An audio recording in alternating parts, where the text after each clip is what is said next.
ત્યાર પછી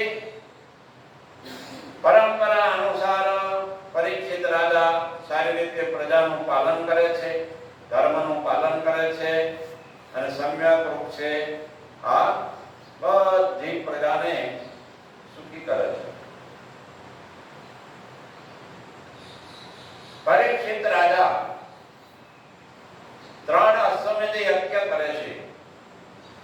કૃપાચાર્યને આચાર્ય બનાવે છે અને એ અશ્વમેધ યજ્ઞની અંદર સ્વયં દેવતા પ્રગટ થઈને એમનો ભાગ લેવા માટે ઉપસ્થિત થાય છે. સર્વ દિશાઓની અંદર પરીક્ષિત રાજાની યશ કૃતિ ફેલાઈ જાય છે.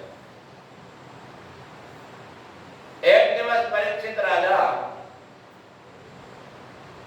દિગ્વિજય કરવા નીકળેલા હોય છે. ત્યાં એમને એક આશ્ચર્યચકિત જોવામાં આવી ઘટના કે એક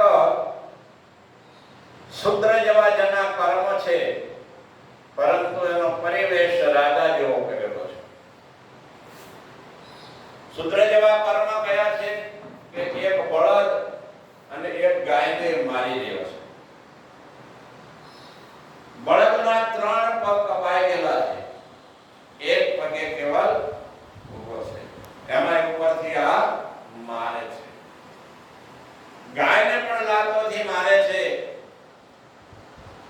આ મારથી પીઠથી બંને ધ્રુજે છે, બહુ દુઃખી થાય છે. તો પરીક્ષિત આ જોઈને પડકાર કરે છે, ઘરે દુષ્ટ તો કોણ છો? તારો વેશ તો રાજા જેવો છે અને કર્મ શુદ્ર જેવા છે. અને આને બંનેને કહે છે કે હે બળદ, ગાય માતા, તમારે હવે કઈ પીવાની જરૂર નથી. તમે મારી આશ્રિત છો, નિર્ભય બનો. એવી રીતે આશ્વાસન આપે છે. પૂછે છે બળદને કે તમે વાસ્તવિક કોણ છો? ગાય માતાને પણ કહે છે તમારું વાસ્તવિક સ્વરૂપ શું છે? ત્યારે બળદ કહે છે હું ધર્મનું સ્વરૂપ છું, ધર્મરૂપી બળદ. અને ગાય છે એ પૃથ્વી માતાનો સ્વરૂપ છે.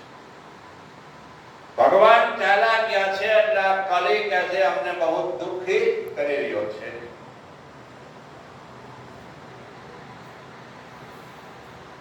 આવી રીતે કહ્યું એટલે તરત પરીક્ષિત રાજા પોતાની મ્યાનમાંથી તલવાર કાઢીને કલિયુગને મારવા માટે તત્પર થાય છે. કલિયુગ બહુ ગભરાઈ જાય છે, ધ્રુજવા લાગે છે. પોતાના માથા ઉપર સોનાનો મુગટ હતો એ નીચે નાખી દે છે અને પરીક્ષિત રાજાના ચરણોમાં પડી જાય છે. હવે ધર્મપરાયણ પેલા રાજાઓ હતા. ગમે એવો દુષ્ટ માણસ હોય, અપરાધી હોય, પરંતુ માફી માંગે છે, આશ્રય આવે છે તો એને મારતા નહીં. એટલે પરીક્ષિત રાજાએ એને માર્યો નહીં કે હવે તું મારે શરણે આવ્યો છો એટલે તારે મરવાની ભીખ છોડી દેવી. પરંતુ તું મારા રાજ્યની સીમાથી નીકળીને ગમે ત્યાં ચાલો જા.